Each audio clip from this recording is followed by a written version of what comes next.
बोले शंकर भगवान की जय।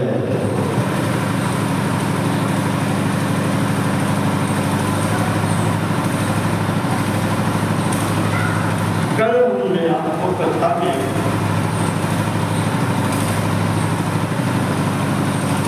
भगवान का जो महाशिवरात्रि व्रत है उसके बारे में बतलाया था।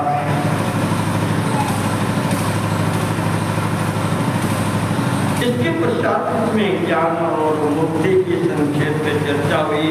मुक्ति कितने प्रकार की है, ज्ञान किसे कहते हैं।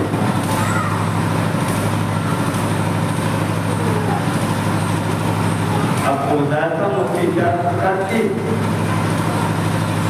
और ज्ञान वही ज्ञान है जो हमें सही रास्ते पर चलाए, सही स्थान की ओर ले चले। ज्ञान वही है।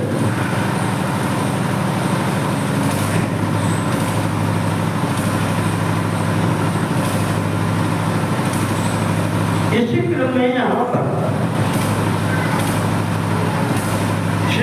शिवपुराण की चौथी संहिता पूर्ण हुई।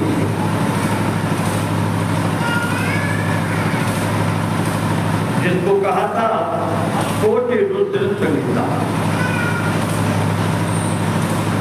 शिवपुराण में 7 संहिताएं हैं।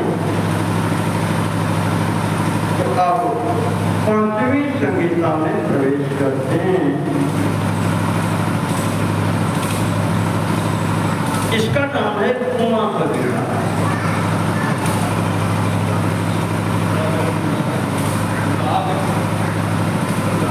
इस संहिता को प्रारंभ करते हुए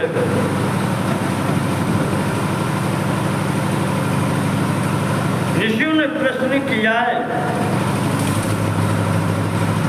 कि प्रभु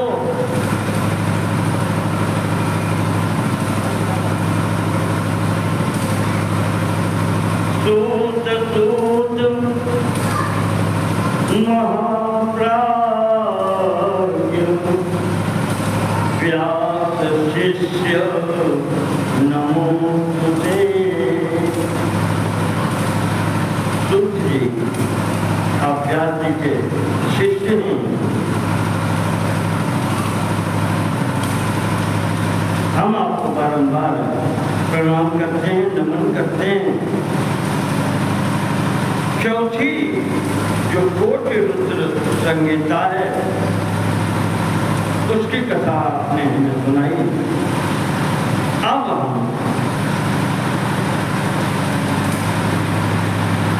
उमा संहिता को सुनना चाहते हैं। तो इस उमा संहिता के माध्यम से आप भगवान के गुरु शंभो चरित्रमयी, भगवान के अन्य चरित्र या लीलाएं आप हमको सुनाओ।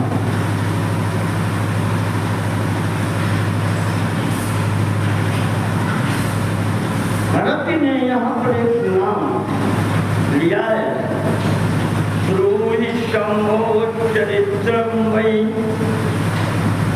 सहंवस परमात्मना। भगवान का चरित्र और अंग माता जी के शरीर,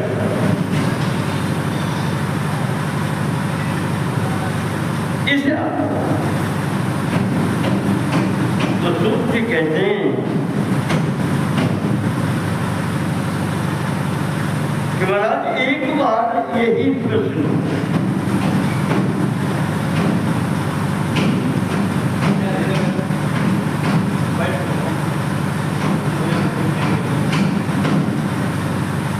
व्यासः सनत कुमारं वै शैवं सच्चरितं जगौ।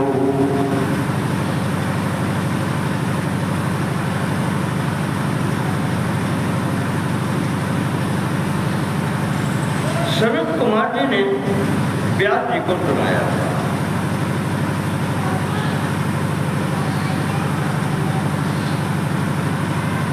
शरद कुमार जी कहते हैं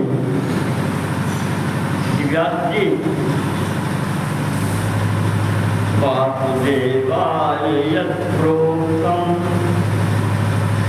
उपमन्युमहर्षिणा तदुच्यते मया व्यासचरितं हि महेशिषुः।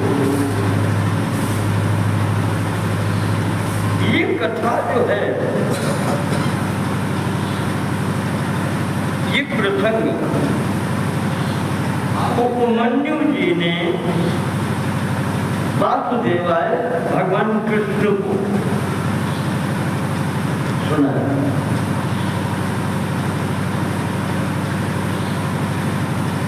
तदुच्यते मया व्यासचरितं हि महेशिषुः। वही मैंने व्यास जी आपको सुना रहे हैं, हम आपको ध्यान से सुने। द्वापर की ही घटना है, व्यास जी के समय की ही घटना है कि पुरा पुत्रार्थमगमत् कैलासं शंकरार्यम् वसुदेवसुतः कृष्णः तपस्तप्तुं शिवस्य हि। पीछे थोड़ा सा विवरण आया था।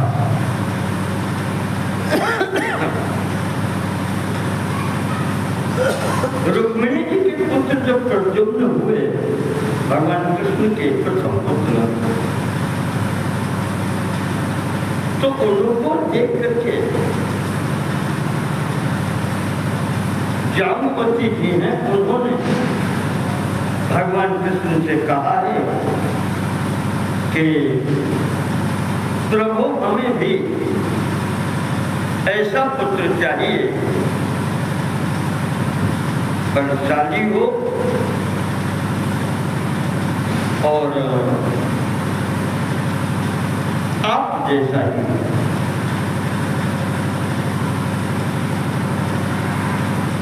तो भगवान कृष्ण ने सोचा कि तपस्या की जाए, पुत्र प्राप्ति हेतु तपस्या करनी ही पड़ती है। तो तपस्या की जाए, तपस्या से ही उत्तम वस्तुएं प्राप्त होती हैं। बिना किसी परिश्रम के किए हुए या बिना किसी अच्छे कार्य के किए हुए जो फल मिलता है, उस पर एक तो विश्वास नहीं होता। बिना मेहनत के कोई चीज मिल जाए, उस पर व्यक्ति को विश्वास नहीं होता। और मेहनत करनी पड़े और अथक मेहनत करनी पड़े, वो मेहनत करनी पड़े, और उसके बाद में अगर वो वस्तु मिलती है तो उसकी कीमत फिर अलग होती है।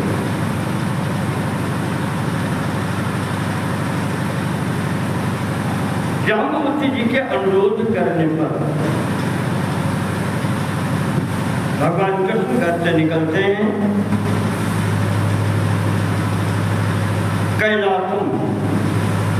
कैलाश पर्वत की ओर चलते हैं। कहा वही मांगेंगे। मार्ग में अत्रोपमन्युं संदृष्ट्वा, अत्र उपमन्यु महर्षि उपमन्यु मार्ग में मिले। वहां उन्होंने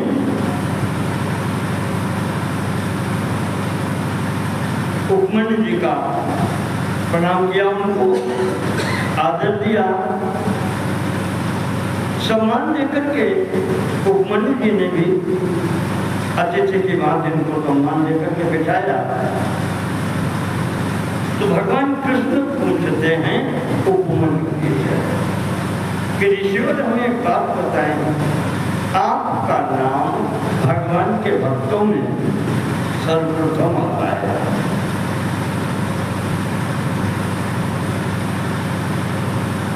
और प्रभु जिस मार्ग पर आप चल चुके हैं, क्योंकि हम गृहस्थ हैं, सांसारिक हैं, पुत्र प्राप्ति की कामना से आए हैं, तो पुत्रार्थम अगम तत्वम तपस्या करने आए हैं। पुत्र प्राप्ति के लिए भगवान शंकर की आराधना के लिए आए हैं। तो महाराज भगवान के संबंध में कुछ बता, भगवान शंकर जी के संबंध में हमें कुछ बताया। तो उपमन्यु जी ने भगवान कृष्ण का जो भाव देखा, जो भक्ति देखी, और प्रसन्न हुए। कहते हैं कृष्ण महाशैव शिव जी के भक्तों में कृष्ण तुम सबसे बड़े, तुम्हारे समान शिव भक्त कौन हो सकता है। महिमानम महेशितु यमद्राक्षमहं शंभो। तो आपके सामने भगवान की महिमा का हम किस प्रकार गायन करें। फिर भी जो कुछ मैंने देखा है, जो मैं जानता हूँ, भक्तिवर्धनम उत्तमम, वो मैं तुम्हें सुनाता हूँ। किस लिए? भगवान के चरणों में भक्ति बढ़ानी है। लीला कथा गायन हम लोग करते हैं केवल इसलिए करते हैं कि जिस किसी प्रकार से हो भगवान के चरणों में हमारा ध्यान लगे। पूरा प्रयोजन इसमें होता है, क्योंकि संसार में घूमते हुए संसारिक कार्यों में लगे हुए मन भटक जाता है इधर उधर। तो जितनी देर के लिए हो सके यहाँ कथा में बैठे हैं, मंडप में आए हैं, कथा सुन रहे हैं, तो कहीं भागे मन तो भागता है, लेकिन घूम घाम के जैसे उड़े जहाज को पंछी पुण्य जहाज पे आवे, और मेरो मन अनंत कहाँ सुख पावे। पानी में जो जहाज जा रहा है और उसके ऊपर पक्षी जो बैठा है वो भी समुद्र में बता है, तो कहाँ जाएगा? उड़ो चाहे जितना, आना उसी जहाज पर ही है, और कहीं बैठने की जगह ही नहीं है। तो इसीलिए भक्तिवर्धनम उत्तमम, महाराज की ओर आकर्षण पाने के लिए, महाराज की भक्ति पाने के लिए उनके चरणों में मन एकाग्र करने के लिए संपूर्ण कथाएं, भगवान के चरित्र और पूजन वंदन सब इसीलिए किया जाता है कि ये मन किसी प्रकार से बढ़े।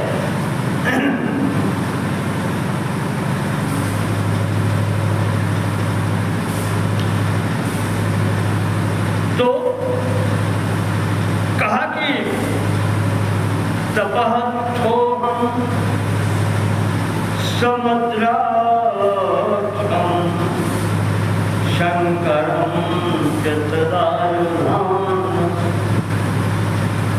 अब वो भगवान शंकर जी के पूर्ण स्वरूप का वर्णन करते हैं। सआयुधान, आयुध उनके जितने हथियार हैं उनका भी भगवान महर्षि उपमन्यु वर्णन करते हैं, परिवार का भी वर्णन करते हैं, सर्वप्रथम प्रारंभ करते हैं। भगवान का त्रिशूल कहता है, त्रिभिरंशई, उसके तीन त्रिशूल के तीन नोके होते हैं। भाग उसके 3 होते हैं, बीच का 12वां और 2 साइड के। त्रिभिरंशैः शोभमानम् अजस्र सुखमव्ययम्।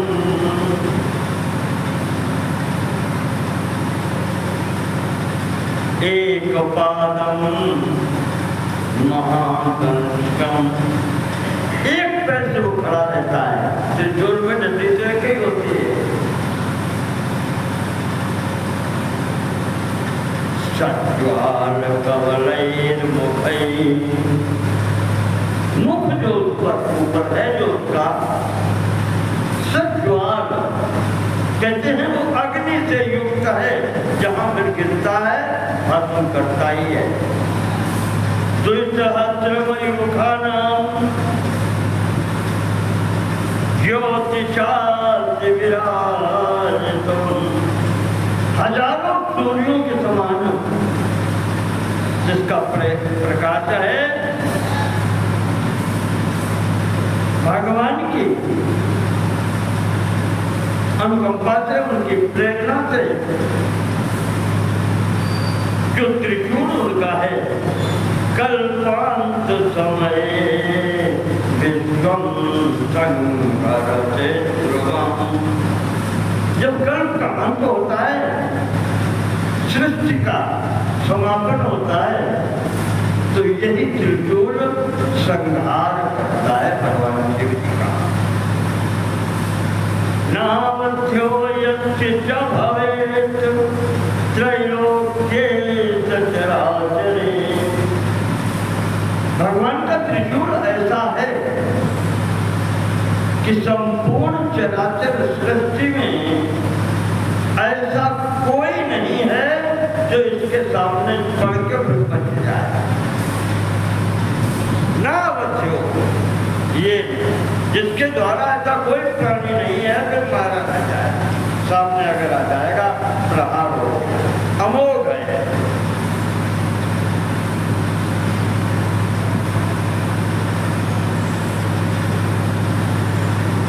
ऐसा ही त्रिशूल है। धारयेत् यन्महीं कृत्स्नां शोषयेत् यन्महोदधिम्। अगर पृथ्वी पर भगवान चला जाए तो पृथ्वी फट जाए। ऐसा त्रिशूल है भगवान का। पूरा समुद्र सोख ले, वो शक्ति है इसमें। पातयेत् अखिलम् ज्योतिश्चक्रम यन्नासृतंसयः। ये संपूर्ण ब्रह्मांड चक्र है, एक ही बार में संपूर्ण नष्ट कर सकता है, गिरा सकता है। ऐसा भगवान का त्रिशूल है।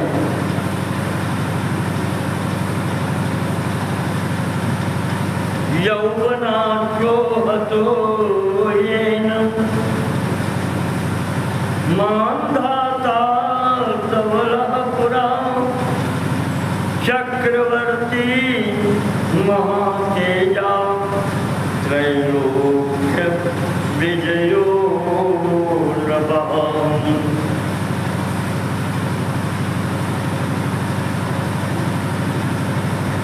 कहते हैं ये वही त्रिशूल है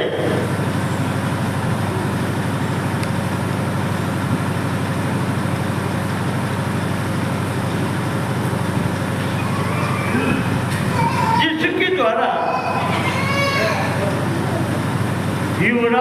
युवराज राजा के पुत्र मानधाता और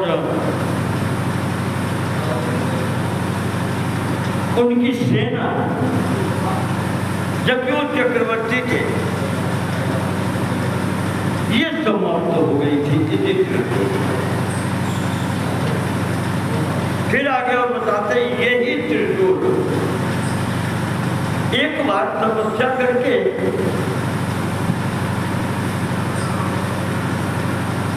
लवणासुर ने मांग लिया था। त्रेता की घटना है। मधु राक्षस जो था मथुरा में यहाँ पहले जंगल था। द्रौपदी ने मथुरा में एक तपस्या की थी, तब जंगल था। उसके बाद में वहाँ एक मधु नाम का राक्षस हुआ है, इसका पुत्र था लवण।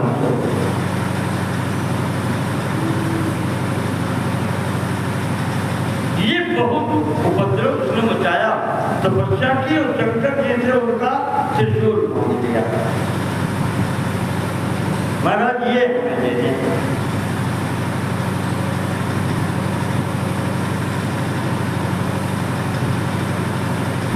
तो अब तो तपस्या तुमने की है, तुमने ऐसी चीज मांगी, सामने रखी है, लो भाई। लेकिन है ये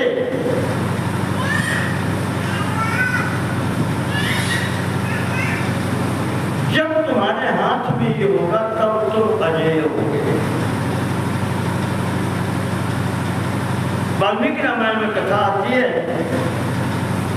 राम जी जब सिंहासन पर बैठे, लंका से लौट के आए, सीता जी को वाल्मीकि आश्रम में पहुंचा दिया गया था। उसी समय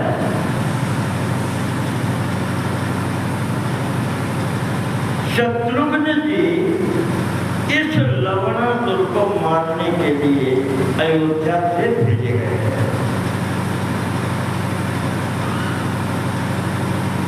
अयोध्या से आते हुए महाराज शत्रुघ्न जी रात्रि में यहाँ रुके हैं वाल्मीकि जी के आश्रम पर, और संभवतः उसी रात्रि में लवकुश का जन्म हुआ। शत्रुघ्न जी वाल्मीकि आश्रम में थे उसी रात्रि में।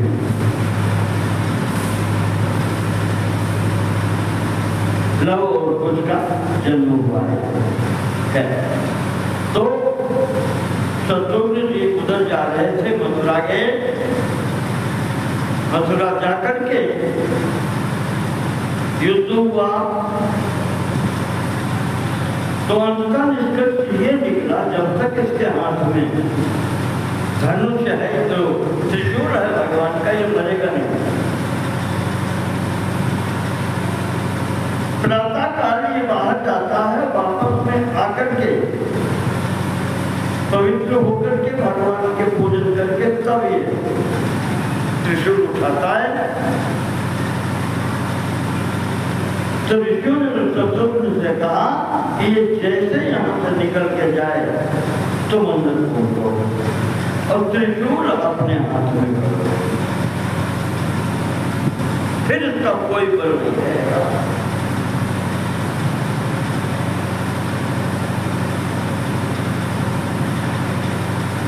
वही हुआ है। त्रिशूल उसके हाथ से गया, फिर उस शत्रुघ्न के हाथों से मारा गया। तत्पश्चात यहाँ से वो त्रिशूल भगवान के पास अपना वापस हो गया शिव जी के पास।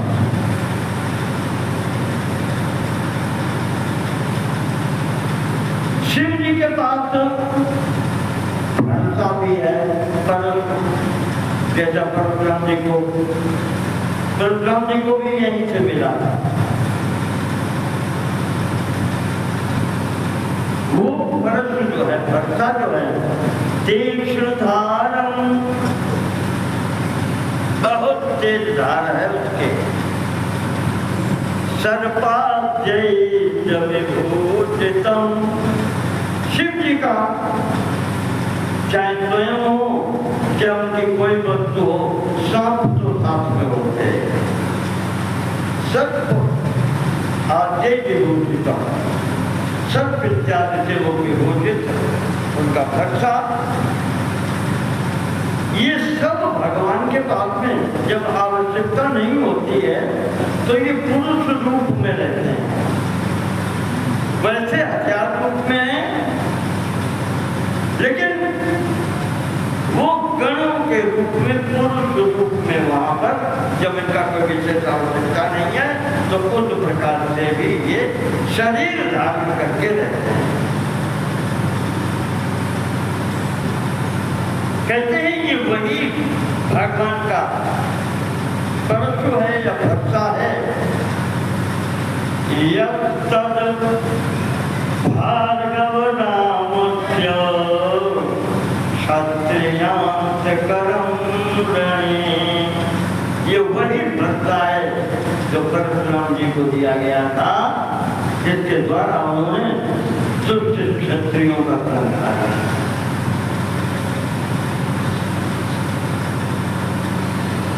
राम यद्बलमाश्रित्य शिवदत्तस्य वै पुरा। राम यहाँ पर मतलब है परशुराम जी। भगवान के द्वारा ये परशु दिए जाने पर, भरसा दिए जाने पर, अपना बल दिए जाने पर उन्होंने त्रिशब्द कृत्वा 21 बार क्षत्रम ददाह, क्षत्रियों का दहन किया, क्षत्रियों का नाश किया। सुदर्शनम तथा चक्रम, भरसा के बाद में सुदर्शन चक्र भी महाराज के पास है। यही सुदर्शन चक्र भगवान विष्णु को दिया, जो कल मैंने बताया। यही सुदर्शन चक्र भगवान विष्णु को दिया गया, जिससे उन्होंने जाने कितने राक्षसों का संहार किया।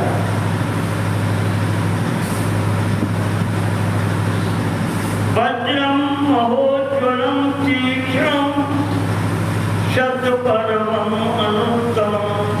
महाराज जी के पास वज्र भी है, शिव जी के पास वज्र भी है। शतपर्वम, जिसमें 100 गांठ हैं, ऐसा वज्र है। ये भी अमोघ है।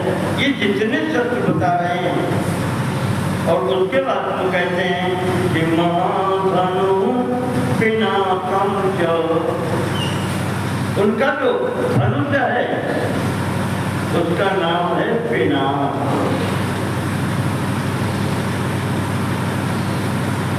महाधनु पिनाकम च सपूर्णीरम महाद्युतिम। तर्कश के सहित है, बाण भी के साथ में बाण डालने का जो घोड़ा होता है तो तर्कश कहा जाता है। पेट पर बांधते हैं जिसको, ये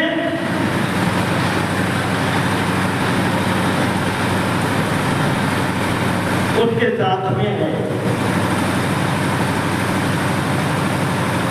जो सीता जी के स्वयंवर में बताते हैं कि यही धनुष था। भगवान का अस्त्र है तो समाप्त नहीं होता, किसी भी स्थिति में रहे। भगवान के शस्त्र कभी ये सुना नहीं गया कि वो समाप्त हो गया। ये धनुष दूसरा तो जनक जी के यहाँ, अब क्योंकि शंकर जी का है इसलिए तुलसीदास जी ने लिख दिया कि जो सही टूट पिनाक पुराना, लिख दिया उन्होंने। अन्यथा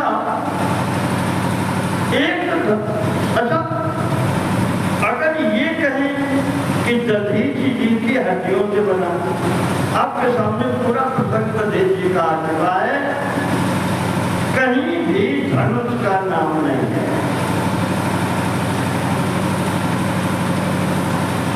दधीच की हड्डियों से धनुष नहीं बना।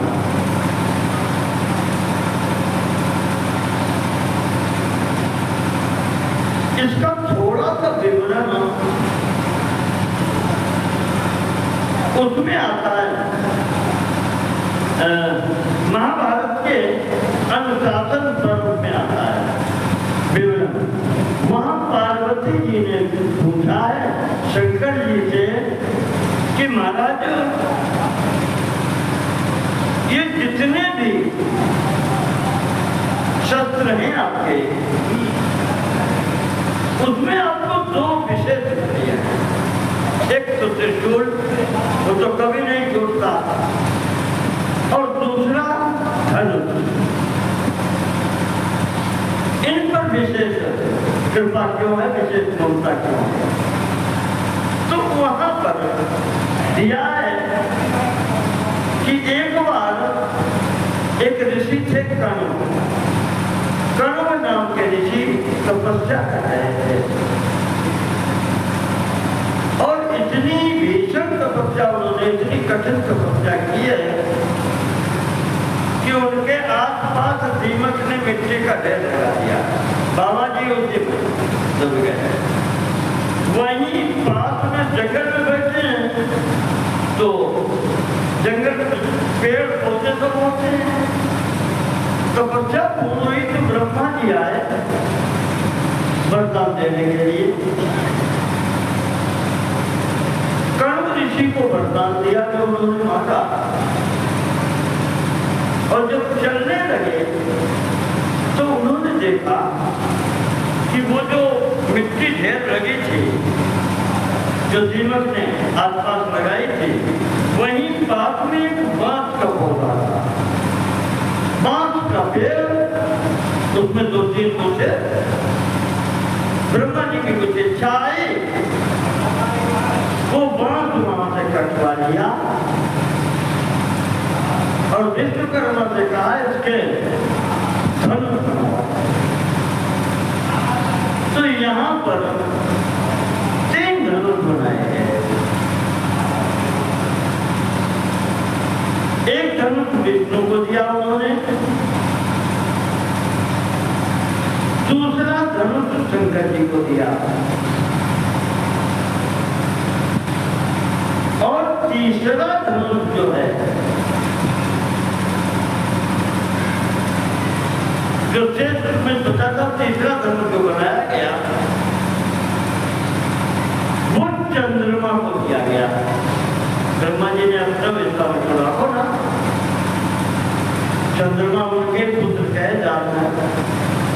अगर अत्रि से मानो तो ब्रह्मा जी के अत्रि और अत्रि के चंद्रमा तो संबंध है।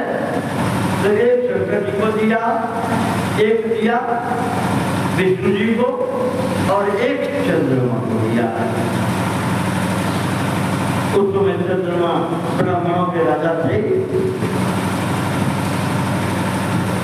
यही धनुष चंद्रमा के पास से लेकर के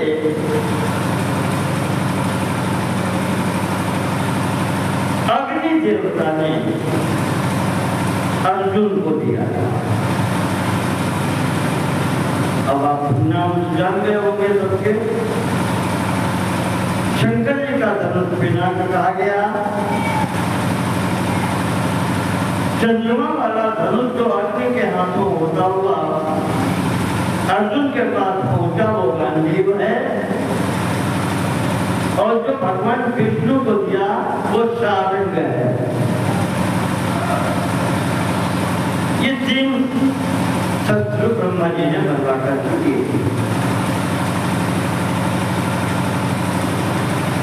अब इनके अलग अलग नाम हैं। पिनाक क्यों कहा जाता है, इसका कारण ये है कि इसके द्वारा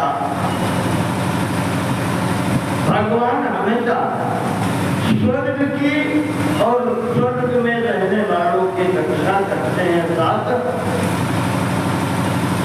देवताओं की रक्षा करते हैं। इसलिए इसका नाम पिनाक है। नाक कहते हैं स्वर्ग। संस्कृत शब्द नाक, नाक का मतलब होता है स्वर्ग। और पी शब्द पाकर हमने नहीं बताया था, पत्नी हो, पिता हो, पति हो, इस बात से बनते हैं। इन सबका अर्थ होता है रक्षा करने वाली पत्नी, जो अपने आचरण से, अपने बल से अपने पत्नी और अपने पति की रक्षा करती है।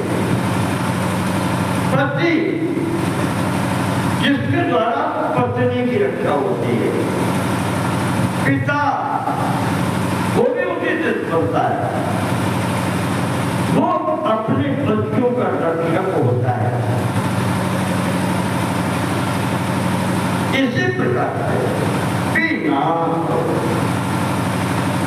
जिसके द्वारा स्वर्ग लोक की रक्षा होती है, वो शस्त्र विनाश कहा गया, वो धनुष का नाम विनाश दिया गया। इसी प्रकार से शक्तिम खड्गम च पाशम च महादेवतम समांकुशम। शक्ति है महाराज जी के पास में बाण, खड्गम च तलवार भी है,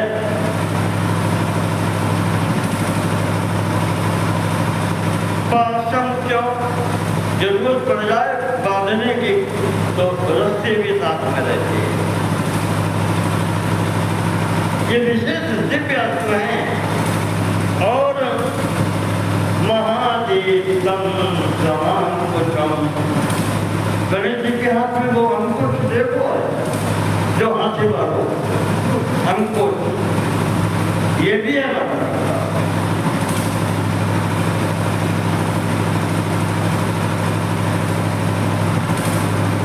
एक दो तीन चार पाँच छः सात आठ, हाँ ये सब है भाई। 5 मुख हैं तो 15 भुजाएं हैं। केवल 2 हाथ खाली रहते, एक आशीर्वाद देने के लिए और एक कुछ वैसे ज्ञान देने के लिए, बाकी तो सब में हथियार है। तो इस प्रकार से गदा भी है। और अंत में लिख दिया है कि जितने भी अस्त्र शस्त्र होते हैं भगवान के साथ, सब पुरुष रूप में सब भगवान की सेवा करते हैं। उपमन्यु जी बता रहे हैं कि कृष्ण, मैंने भगवान के इस रूप में दर्शन किए हैं।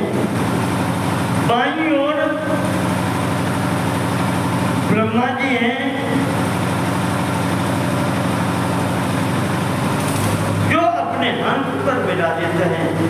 दाहिनी ओर भगवान कृष्ण वो नारायण हैं जो गरुड़ पर है। ये उनकी सभा मंडली है। तब उपमन्यु जी बता रहे कृष्ण को ऐसा मैंने देखा है। उसके पश्चात सामने इंद्र आदि देवता बैठे हैं। एक तरफ पुत्र कार्तिकेय जी खड़े हैं, उनका वाहन मोर है। एक तरफ गणेश जी हैं, सामने नंदी जी हैं।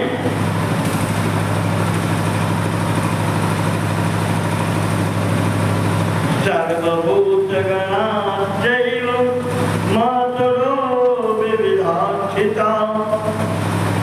संपूर्ण प्राणी जगत का कोई न कोई वहां पर प्रतिनिधि आए। माताएं भी हैं, शक्तियां जितनी हैं ये सब वहां है। और अंत में उपमन्यु जी कहते हैं कि यत् किंचित जगत्यास्मिन्, जो कुछ भी वस्तु इस चराचर में है वो किसी न किसी रूप में वहां उपस्थित है।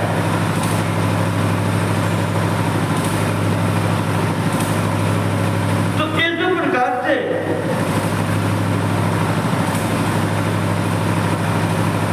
उपमन्यु जी कहते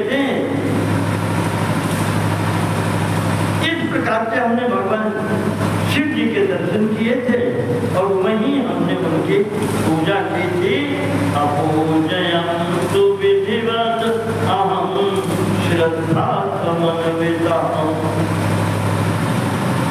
इस स्थिति में हमने दर्शन किए थे कृष्ण और उन्हीं की हमने श्रद्धा सहित पूजा की, आराधना की, जिससे वो हमसे प्रसन्न हो गए। उपमन्यु भी अपनी कथा बता रहे हैं। भगवान कृष्ण पुत्र प्राप्ति के लिए तपस्या करने गए हैं, तो उपमन्यु जी मिल गए। तो कृष्ण ने पूछा है कि महाराज आप तो भक्त हैं, आप उनके बारे में हमें कुछ बताएं, उपदेश करें। तो उपमन्यु जी ने अपनी घटना बताई कि ऐसे हमको मिले थे, ऐसे हमने पूजन किया, सब लोग प्रसन्न हुए। जब प्रसन्न हुए तो उपमन्यु जी कहते हैं कि उन्होंने हमसे कहा कि बेटा कुछ मांगो, तो हमने ये मांगा था प्रयच्छ भक्तिं विपुलां, अपनी भक्ति दीजिए महाराज। प्रयच्छ भक्तिं विपुलां त्वयि च अव्यभिचारिणी। अव्यभिचारिणी भक्ति का तात्पर्य ये होता है कि भक्ति कभी घटे नहीं,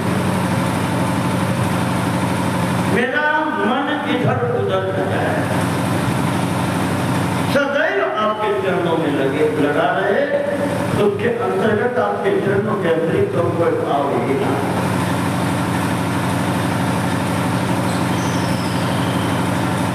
और ज्ञानम त्रिकाल विषयम, तीनों काल का मुझे ज्ञान हो, क्या हो चुका है, क्या चल रहा है और क्या आने वाला है। ज्ञान मांगा, भक्ति मांगी, और कहते हैं कि भगवान जब तक हमारा परिवार चले, वंश चले, नित्यं में भूरि क्षीरोदनं भवेत्, भोजन की कमी न रहे। क्षीर ओदनम, ओदन कहते भात या और खाना पीना, क्षीर मतलब दूध। उपमन्यु जी को जो बता चुके दूध ही नहीं मिला था, माता जी ने कह दिया कि भाग्य में होता है तो मिलता है, अगर कोई पिछले कर्म किए हैं और नहीं तो फिर भगवान की आराधना करो, वो देंगे तो मिलेगा। वो भी यहाँ पर उपमन्यु जी कहते हैं कि हमने मांग लिया कि हम ही नहीं, हमारा वंश जब तक चले तब तक दूध और भोजन चाहिए। ऐसे ही प्रसंग कहता है स्वामी विवेकानंद ने रामकृष्ण परमहंस से कहा था,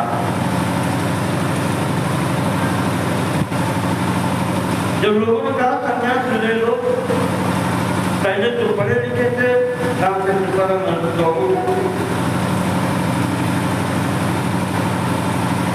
और इनका चित्त कुछ ऐसा हो गया।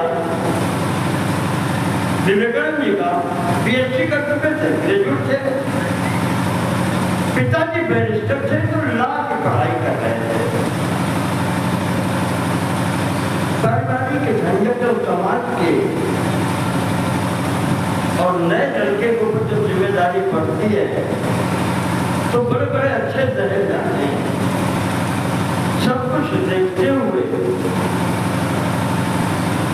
संपत्ति थी पर जो जिसके हिसाब में आए वो उसने आगे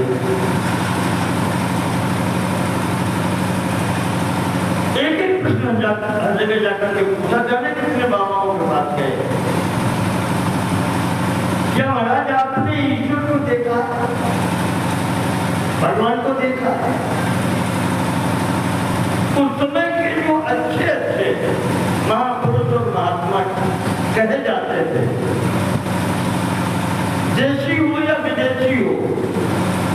धर्म का हो। पढ़े लिखे व्यक्ति से किसी ने जवाब नहीं दे पाया। ऐसे ही संग पढ़ने वाले लड़कों के साथ में एक बार इनके मंदिर में पहुंच गए। परमहंस जी जहाँ जिस मंदिर में थे कोई पूजा आधी धोती पहने, आधी ऊपर कंजन पड़ी। ऐसे सबके साथ में कॉलेज के लड़के जैसे होते हैं, कौतूहल ही आया कि नो बाबा से पूछ रहे हैं, इनसे भी पूछे। उसी हिसाब से विवेकानंद जी ने पूछ दिया कि बाबा इतनी पूजा करते हो, भगवान को देखा है तो परमहंस जी का उत्तर था कि हाँ देखा है, और ऐसे ही देखा है जैसे तुम्हें देख रहे हैं। उत्तर उनका कहाँ जा रहा है, विचार करो चीज का। लेकिन जब जो बनना होता है, दैवी कृपा होती है, तो क्या बनता है। वो कहते हैं नरेंद्र नाम था का, नरेंद्र दत्त का, नरेंद्र हाँ देखा है, वैसे ही देखा है जैसे तुम्हें देख रहे हैं। उनका कहने के तात्पर्य ये है कि तुम्हारे अंदर भी तो वही है, तुम ही तो उसका रूप हो। हर जगह उत्तम दृष्टि है प्रमंत्री की, उनको वही दिखाई पड़ता है। वो असर किया है, इस विश्वास से किसी ने नहीं कहा, और उसका प्रभाव हुआ कि महाराज जी शिष्य बन गए। एक अनपढ़ आदमी के इतना पढ़ा लिखा करता, प्रॉपर्टी पर विवाद हुआ, कोर्ट में जाना पड़ा, अपने मामले की स्वयं बहस की है। उस समय के जज ने कहा था किसी दिन, उसने जिस बात बच्चे पूछा तो पता चला कि इनके वो पिता थे, उनका ये पुत्र है। कहा किसी समय बहुत अच्छा वकील बनेगा या जज बनेगा, ये उस जज ने कहा।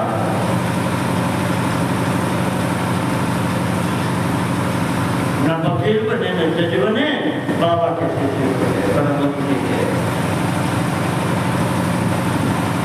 जब ये हुआ कि अब आश्रम में ही आ जाओ, इतना योग्य कोई दिखाई नहीं पड़ता,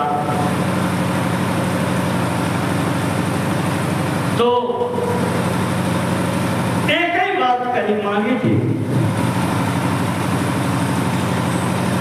विवेकानंद जी ने। इतना बड़ा विश्वास था, विवेकानंद जी ने कह दिया, मांगा था केवल इतना ही। लोगों ने तो बहुत चढ़ाया, लेकिन नहीं, विवेकानंद जी इसने कहा कि गुरुजी आप ये कह दीजिए कि भोजन वस्त्र की परिवार में कमी नहीं होगी, हम आगे बढ़ जाएंगे, केवल आप कह दो।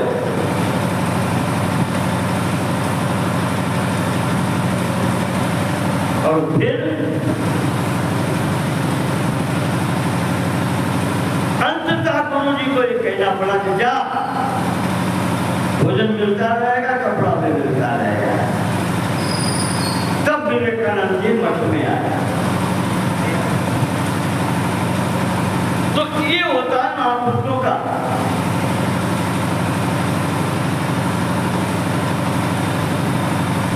यहां भगवान से इसीलिए इन्होंने करवाया कि ये मिलता रहेगा, दूध का और भात का। मुख्य भारत की जितनी फसलें होती हैं, आपके यहाँ मुख्य भोजन चावल ही है। संसार में चावल ही माना जाता है कि भारत का मुख्य भोजन चावल। गेहूं की तो बाहर से आई हुई चीजें हैं, वैसे जो है, और चावल भी वो नहीं पकाने वालों को हो जाता, ये सब पुरानी चीजें थी, इसीलिए ये सब एक ही में प्रयोग होते हैं। जो हम खाते हैं वही हमारा देवता खाता है। यही नियम है हर जगह। तो इस प्रकार से उपमन्यु जी कहते हैं तब से महाराज जी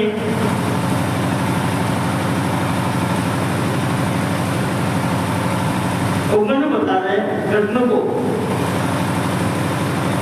भगवान ने इसके साथ में हमें जो वरदान दिया है इतना तो हमने मांगा। उपमन्यु जी कहते हैं कि हमें तो उन्होंने बेटा बना दिया, पुत्र बना दिया।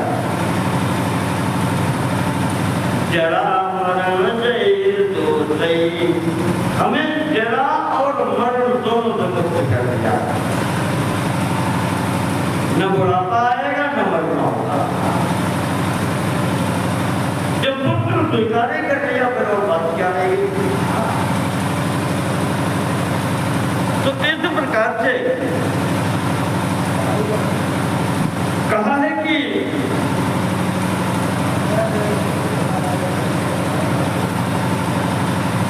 ये देवमुक्ताच भगवान सूर्य कोटि समप्रभ महेशानो वरां दत्वा तत्रैवांतर्धीयत।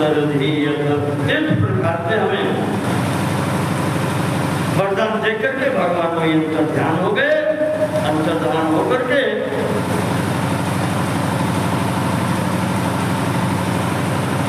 तब से हम यहीं रह रहे हैं। इमं वैवस्वतं कल्पं पश्यते बन्धुभिः। कहते हैं हम वैवस्वत मनवंतर चल रहा है, आज तक भगवान का दिया हुआ तो सब कुछ हमें मिल रहा है।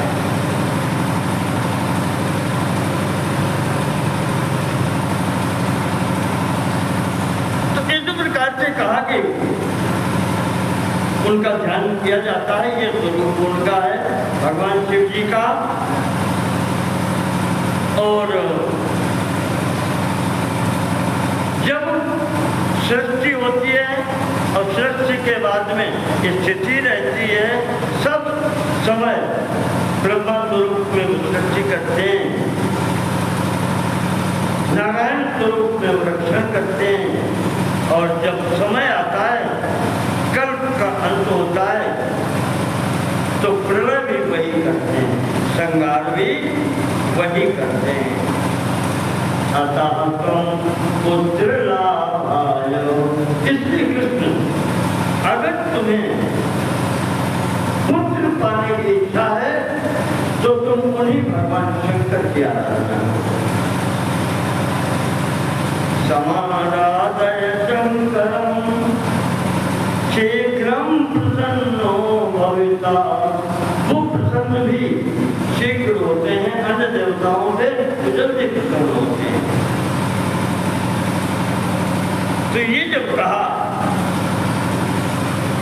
तो कृष्ण जी कहते हैं कि मां से फिर हम कहाँ जाएंगे, दीक्षा आप ही देते हो।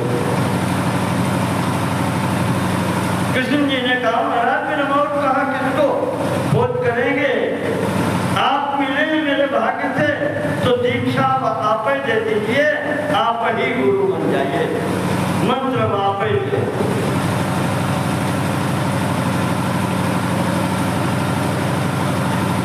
उपमन्यो मुने तात कृपां कुरु मम परि। भगवान कृष्ण कहते हैं कि मास्टर हमारे ऊपर कृपा करो। ये शिवम समाराध्य कामना पुत्र दान बदलो। और फिर ये बताओ कि उनकी आराधना करके क्या क्या मिल सकता है। तो महर्षि कहते हैं कि ये पूछो कि क्या नहीं मिल सकता। आज कृपा हो गई जिंदगी पहले तो आपने कृपा हो गई है। पहली बार कृपा हो रही है।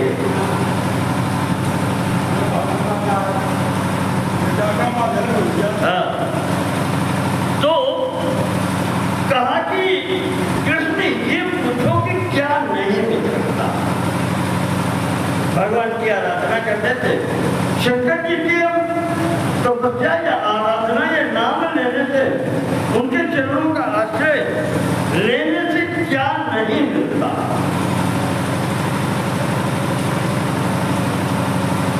हिरण्यकश्यप ने जब आराधना की तो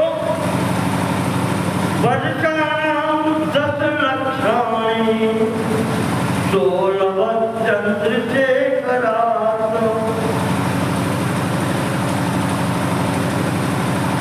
स्वर्ग का राज्य उसने 10 लाख वर्षों तक भोगा था। जब कब्जा किया स्वर्ग पर, इंद्र को भगाया और इंद्रासन पर बैठ गया है। जब 10 लाख वर्ष उसने राज्य किया स्वर्गलोक पर। राज्य करने का मतलब हमने आपको बताया था, त्रिलोकी।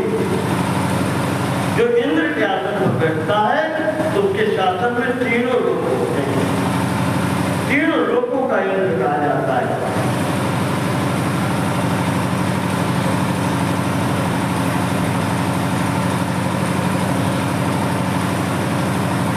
और कहते हैं कि उसका जो पुत्र है प्रहलाद, उन्होंने भक्ति की नारायण की। उनका भी नाम आज तक संसार में लिया जाता है। नारायण किसके भक्त हैं? शिव जी के। और प्रहलाद हैं नारायण।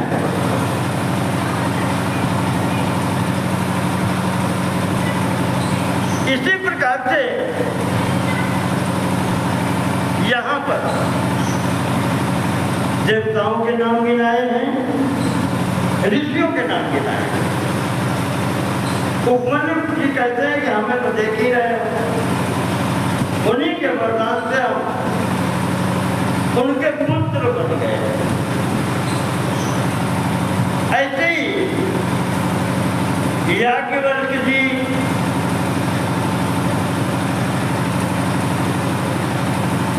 वेद में या वेद पढ़ाने वालों में उनकी पहली गिनती होती है।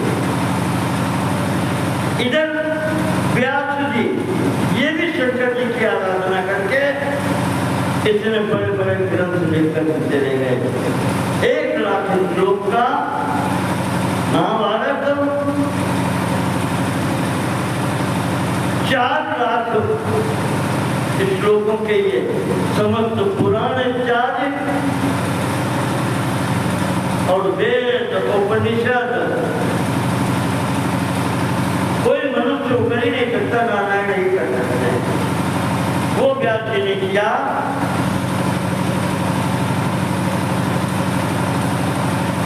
इसके पश्चात कहते हैं इन्हीं की आराधना करके महर्षि अत्रि और अनुसुईया ने यश पाया। गंगा जी को प्रकट किया अपने आश्रम में मंदाकिनी रूप से। सुरसनिधार नाम मंदाकिनी, जो सब पातक पोषक राखे। तो मंदाकिनी के नाम से चित्रकूट में धारा गंगा जी की कही जाती है। तो अनुसुईया जी ने अपनी तपस्या के बल से और इन्होंने 3 पुत्र प्राप्त किए भगवान की आराधना करके। दुर्वासा जैसे पुत्र, चंद्रमा और दत्तात्रेय भगवान, 3 पुत्र प्राप्त किए, जिनका संसार में आज भी सबके गुरु माने जाते हैं। ये जितने नागा सन्यासी और अवधूत दिखाई पड़ते हैं, इन सब के यहाँ जाए तो भगवान दत्तात्रेय की चित्र लगा होता है। ये सब लोग उनको ही अपना आदि गुरु मानते हैं। दुर्वासा जी को तो कौन ऐसा है जानता नहीं है। और चंद्रमा, ये वही चंद्रमा है जो ब्राह्मणों का राजा सर्वप्रथम बनाया गया देवता है। तो इस प्रकार से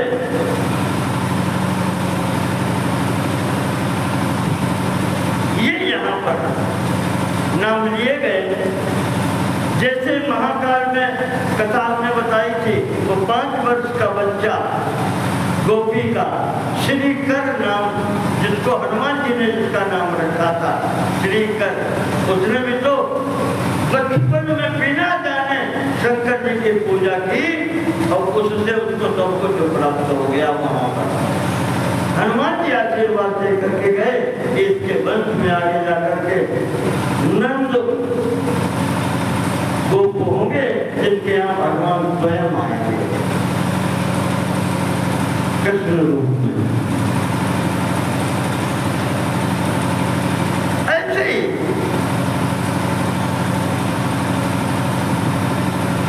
नाम बताए कि देखो इनका हाथ,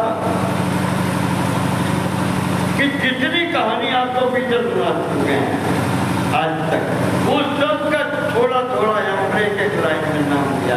ये सब भगवान शिव जी के भक्त हैं और इन्होंने वो सब कुछ पाया, जानबूझकर किया या अनजान में किया। कल कथा आपको बताई थी, पहेलिया शिकार करने गया और वो नहीं जानता, जानवर मारने के लिए रात में बैठा है, बेल का पेड़, हमने ये भी नहीं देखा खाएगा, उस पर बैठा है, पानी आने साथ में लेकर के, और रात में चारों पहर में उसके द्वारा पूजा हो गई। हर पहर में जब वो हिलता है तो ऊपर से 4 छिद्र खून जल गिर जाता है, और जहाँ पेड़ के पेड़ पर बैठा है, हिलने से एक आध पत्ता टूट के गिर जाता है। नीचे शंकर जी की मूर्ति थी, शिवलिंग था, उसे नहीं पता है।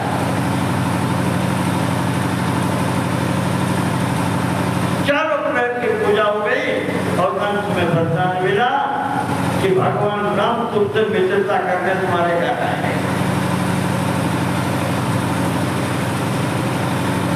तो वही कह रही है, राजा बलि का पुत्र मानस भगवान के गणों में स्थान पा गया, शिव जी का गण हो गया। इस प्रकार से कहा कृष्ण, कोई भी वस्तु ऐसी नहीं है जो भगवान शिव जी की चरण में जाने पर मिल न पाए। कोई वस्तु ऐसी नहीं, भगवान और कोई थोड़ा विचार भी करता है, शिव जी कभी विचार नहीं किया। भस्मासुर कहता है कि हम जिसके सिर पर हाथ रख दें भस्म हो जाए, उन्हें सोचना बिल्कुल नहीं, जाओ ऐसे ही होगा। अब वो काज लाओ तुम्हारे ऊपर क्या भगवान जी जानते नहीं कि कैसा आदमी है? जानते नहीं, सब जानते हैं, लेकिन चलो खेल है, तुमने मांगा है ले।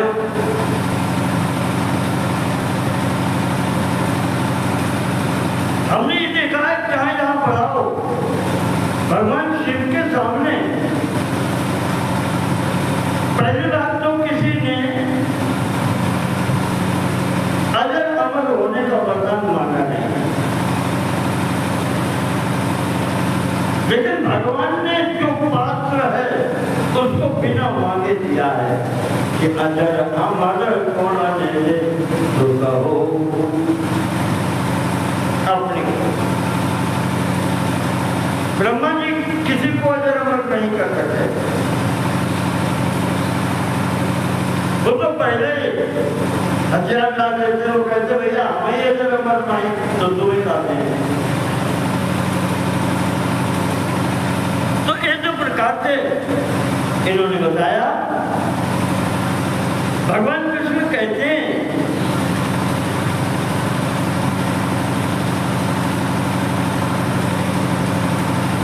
कि जो हमने आपको बताया है इस प्रकार से भगवान को सब कुछ दे सकते हैं। कहते कृष्ण हमारे तो एक मुख है, उनकी महिमा तो हजार मुख जिनके हैं, शेषनाग वो भी नहीं गा सकते न बता सकते। हम क्या तुम्हें बताएं।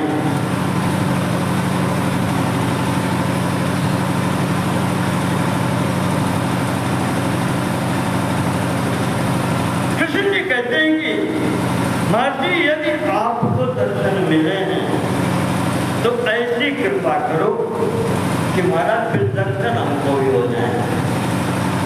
अर्थात वही बात कि आप हम गुरु कहाँ खोजने जाए, आप गुरु बन जाओ, आप ही मंत्र दे दो और आप ही कृपा करो।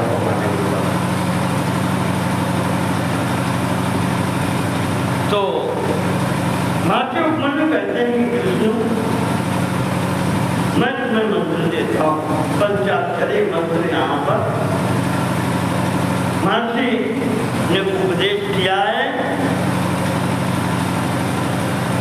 जपो नमः शिवाय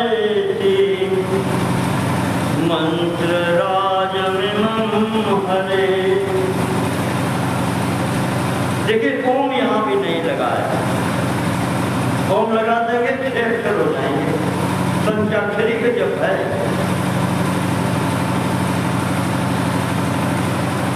ओम का अधिकार जो है आपका प्रणव मंत्र का अधिकार ब्राह्मण को दिया गया है, इसलिए पंचाक्षरी जप का यहाँ पर देते हैं कि जपो नमः शिवाय, नमः शिवाय का जप करो महाराजा। और इससे ही आत्मतुल्य बलम पुत्रम लभिष्यति महेश्वरात्। जो आप इच्छा लेकर के निकले, जो आपकी रानी ने आपसे कहा है, आपको आप जैसा पुत्र ही प्राप्त होगा।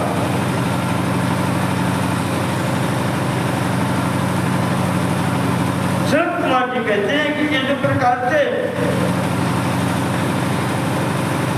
उपमन्यु जी ने यहाँ पर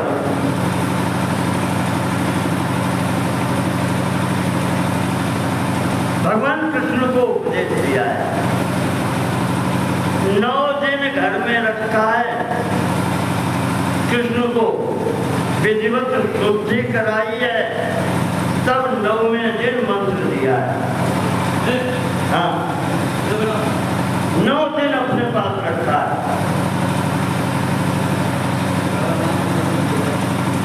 9वें दिन प्राप्त मुनिना सच दीक्षिता। 9वें दिन महाराज जी ने मंत्र दिया और बिल्कुल चेला जैसे बनाया जाता है वैसे ही बनाया है। जटी मुंडी सद्योतौ बभूव सुसमाहिता। मुड़ मुड़ाए के और खूब चुटिया ब्रह्मचारी बनाई रखो। महाराज जी ने गुरु मंत्र दिया है, तो इस प्रकार से इनको शिष्य बना करके मंत्र दिया, आराधना की विधि बताई। कहते कि पादांगुष्ठो कुछ दिन वैसे हुई तो बच्चा, फिर पादांगुष्ठो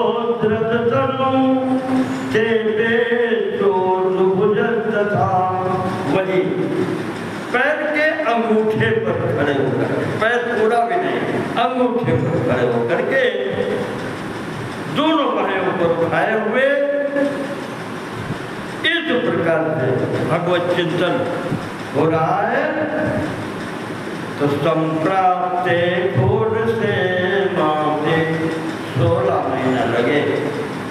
15 महीना के बाद में 16वें महीने में संतुष्टा परमेश्वरा भगवान प्रसन्न हुए और प्रसन्न होकर के सामने पार्वत्या सहिता शंभुर ददौ कृष्णाय दर्शनम।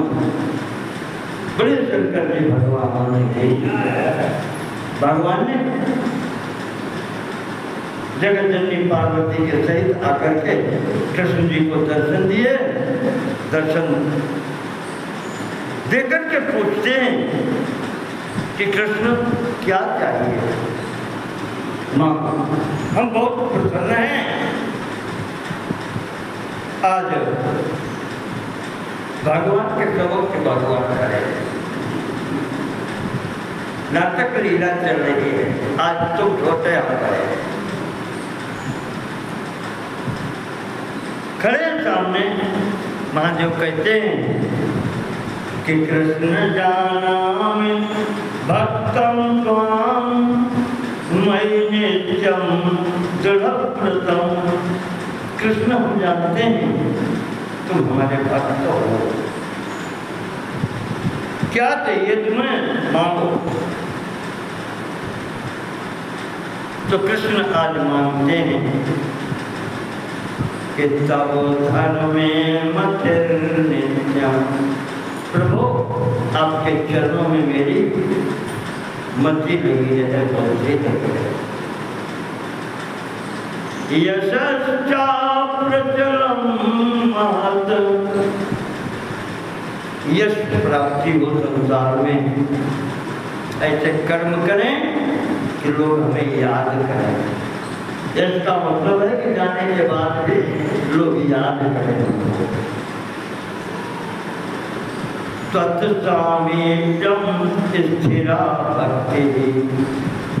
आपके पास अधिकतम रहने का समय है। भक्ति स्थिर रहे, भक्त से मन न हटे।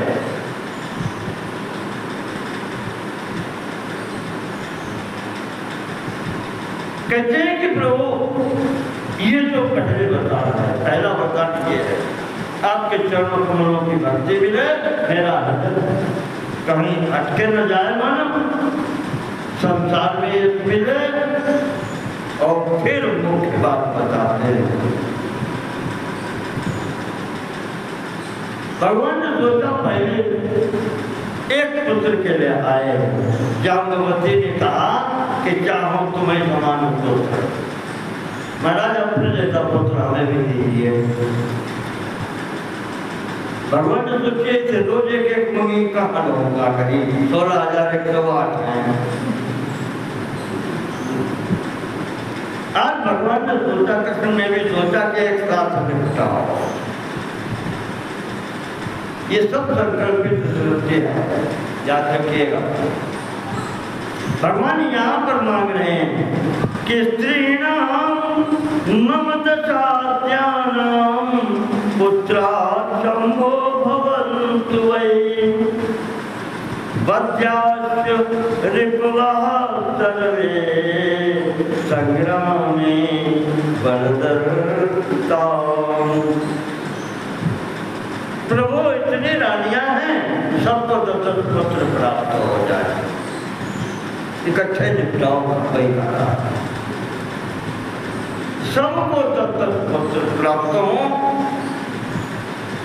और बलवान होता, कोई भी शत्रु उनके सामने न टिक सके, ऐसे पुत्र चाहिए। और कहा कि प्रभु अपमानो भवे नैव क्वचिन में चतुतः। प्रभु अपने जी कह रहे भगवत हमारा जब तक हम संसार में रहे हमारा कभी अपमान न हो, सम्मान बना रहे मेरा। कहने का तात्पर्य भगवान हमसे कोई ऐसा काम मत कराना जिससे समाज में हमारा अपमान। बुद्धि शुद्ध रखना, वही मांग रहे हैं। अयोगिनामपि सर्वेषां भवेयम् अतिवल्लभा। योगियों में भी मेरा सम्मान हो, यानी इस मार्ग पर भी हम चलें, हम भी योगी हों, तभी योगी लोग हमारा सम्मान करें।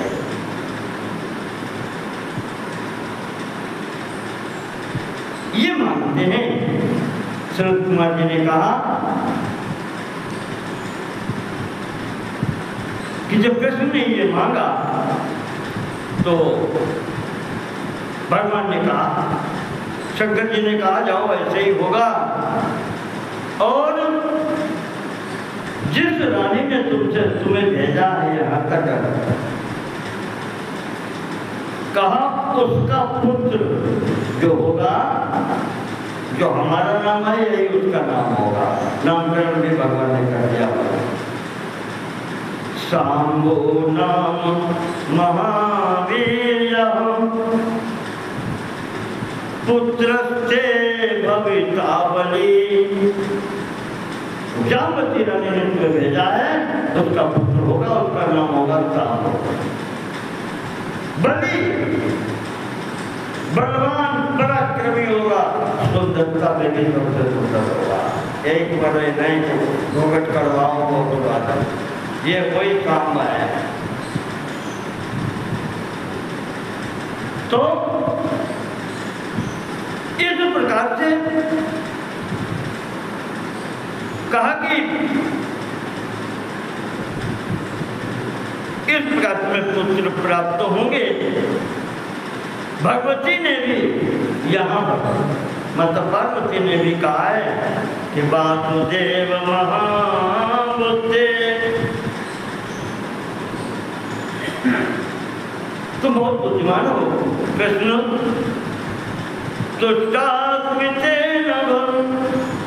हम तुमसे बहुत प्रसन्न हैं, तुम हमसे भी कुछ मांगो। भगवती पार्वती कहती हैं कि कृष्ण हमसे भी कुछ मांग लो। तो कृष्ण मांगते हैं कि माता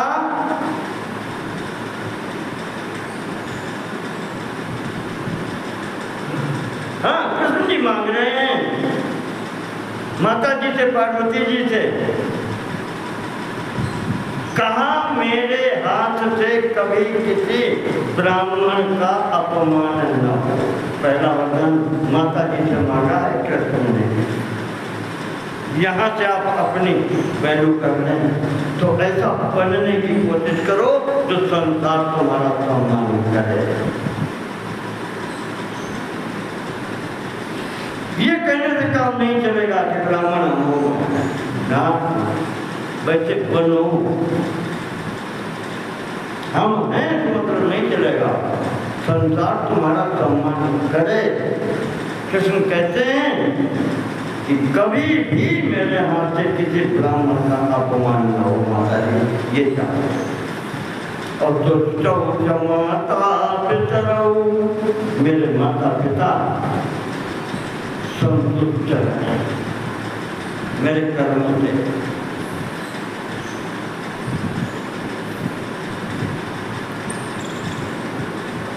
भोजे हम सदा गे श्रद्धा पूतम तु भोजनम।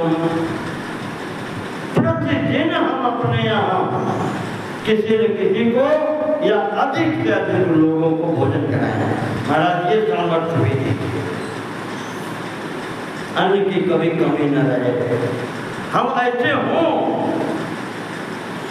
जो यतीनाम अतिथीनाम, जो आज की भाषा में कहें, साईं इतना दीजिए जामे कुटुम समाए, मैं भी भूखा ना रहूं, साधु न भूखा जाए। यही मांग रहे हैं। एक स्थान पर आया है, भगवान ने ये मांगा है, माता जी देना है तो ये दो कि जब तक रहे माता के हाथ से भोजन मिले। माता से बिछो, भगवान ने ये मांगा। या नहीं है, दूसरी जगह कहीं है। भगवान कहते हैं मात्र हस्तेन भोजनम, जब तक रहे संसार में माता के हाथ से भोजन मिले। यही हुआ। श्रीमद् भागवत में भी कथा आती है, महाभारत में भी है।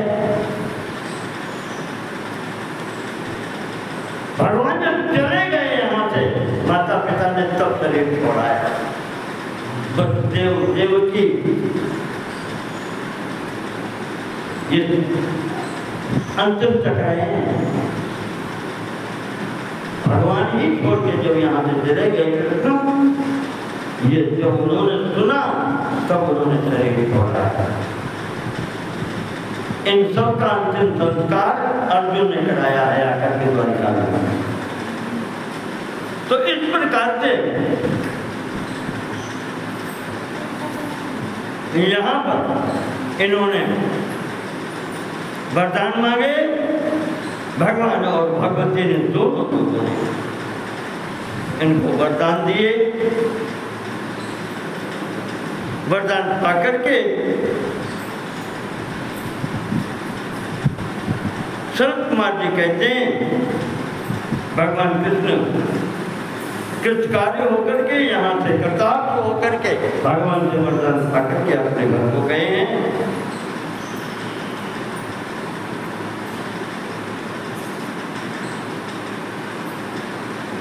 यहाँ से उपमन्यु की आज्ञा लेकर के गए।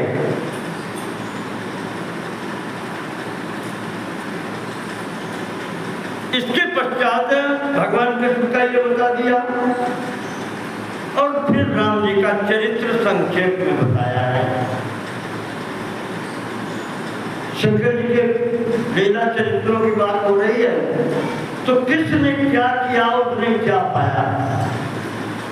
भगवान कृष्ण का ये बताया कि उन्होंने जो तपस्या की, भगवान शिव जी की कृपा से ये सब कुछ पाया। उन्होंने संसार में यश पाया जो हम आज भी गाते हैं। उनका चरित्र श्रीमद् भागवत में भगवान कृष्ण का ही चरित्र गायन करते हैं। इतने पुत्र पाए, ऐसी गृहस्थी पाई, अंत तक माता पिता भी है।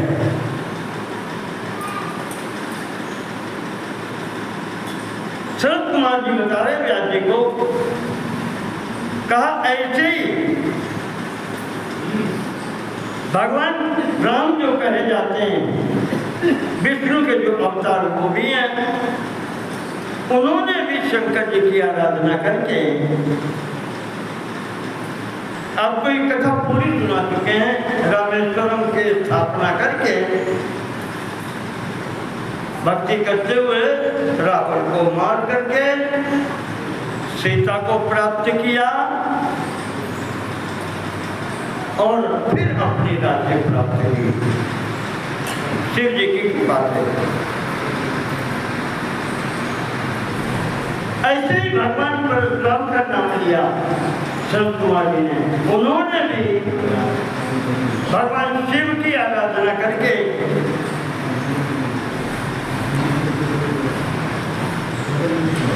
भगवान शिव की आराधना करके वो हथियार, वो फरसा प्राप्त किया और जिसने उनके पिता को मारा था, जो तुम्हें क्षत्रिय दुष्ट हो गए थे, धर्म भ्रष्ट हो गए थे, मार्ग भ्रष्ट हो गए थे, उनको उन्होंने 21 बार दंड दिया।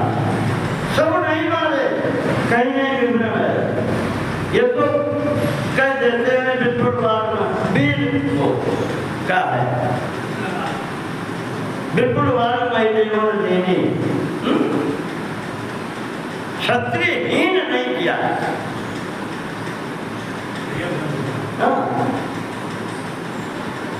मारे वही गए हैं जो दुष्टता करने वाले थे, दंड उन्हीं को मिला है।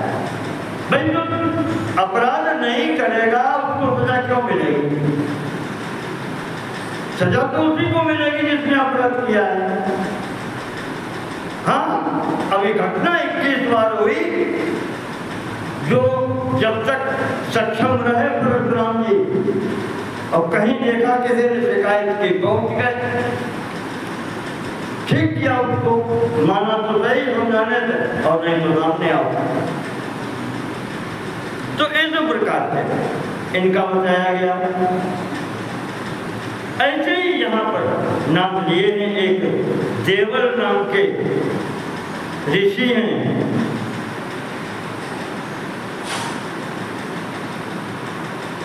इन लोगों ने भी वेद व्यासम तो योगेन्द्रम पुत्रम तुष्टः पिनाकदृक् पराशराय च ददौ जरा मृत्यु विवर्जितम्।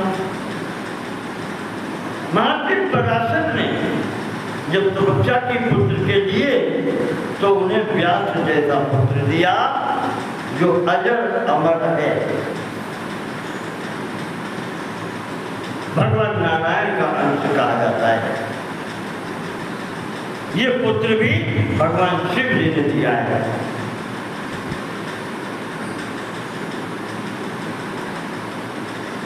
ये सब बातें बताई, कहा कि भगवान की लीला कथाएं अपरंपार हैं, कितनी सुनाई जाए।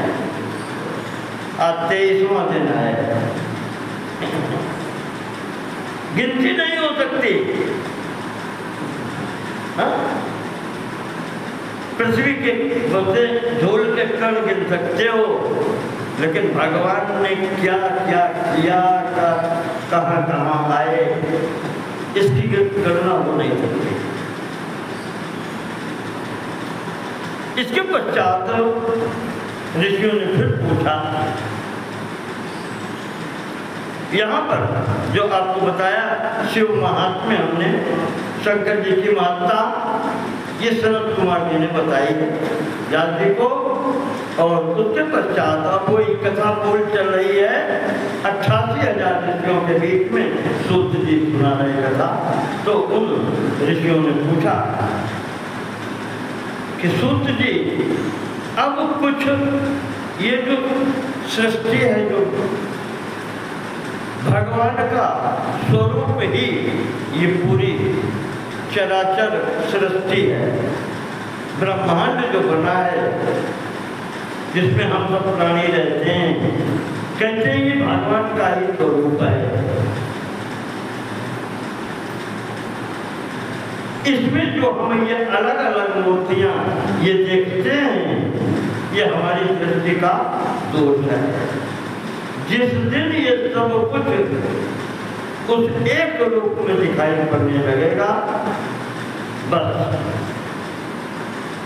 वही वास्तविक दृष्टि है और वही वास्तविक देखना है। जो परमहंस जैसे कह दिया कि हाँ परमात्मा को वैसे ही देखा जैसे तुम्हें देख रहे हैं,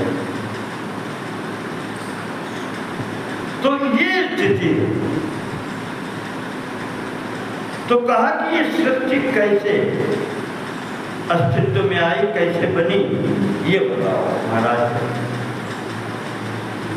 तो सूत जी कहते हैं कि यही प्रश्न हमारे गुरु व्यास जी ने सनत कुमार जी से पूछा था, तब उन्होंने जो बताया था वो हम आपको बताते हैं। कहते हैं कि इस सृष्टि में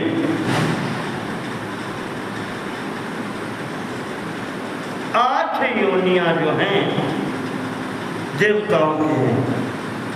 देवानां योनियश्चाष्टौ अष्टो योनियां, मतलब 8 योनियां जो है देवताओं की। नवमी मानुषी जया, नवमी योनि है मनुष्य की, यानी कि मनुष्य से बड़े भैया 8 है, 9वां नंबर इनको है। अब इसके बाद में तिरस्याम योनियः पंच भवन्ति एवं चतुर्दश, 5 योनियां छोटी हैं, तिर्यक योनि कही जाती हैं, जो पशु और पक्षी, 5 प्रकार के वो प्राणी हैं, और मनुष्य हम बीच में हैं, और हमसे 8 योनियां आगे देवताओं की।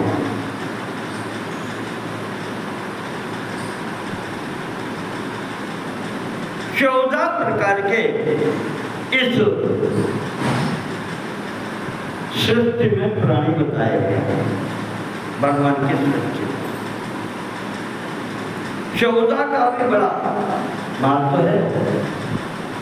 शंकर जी के जमरू से 14 सूत्र निकले हैं। पाणिनि ने जो व्याकरण बनाया संस्कृत का, उसके सूत्र भी 14 हैं।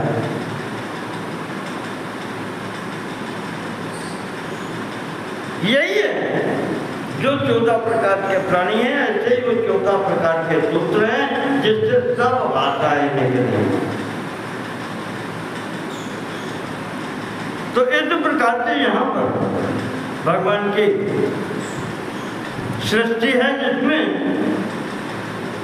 भूतावा वर्तमानावा भविष्यात् सर्वदा, जितने प्राणी हो चुके हैं, जितने प्राणी हैं वर्तमान में और जो आगे होंगे, शिवात् सर्वे प्रवर्तन्ते लीयन्ते वृद्धिमागता, वो सब उत्पत्ति भगवान शिव जी से हुई है, और अंततः सब भगवान में ही लीन हो जाएंगे।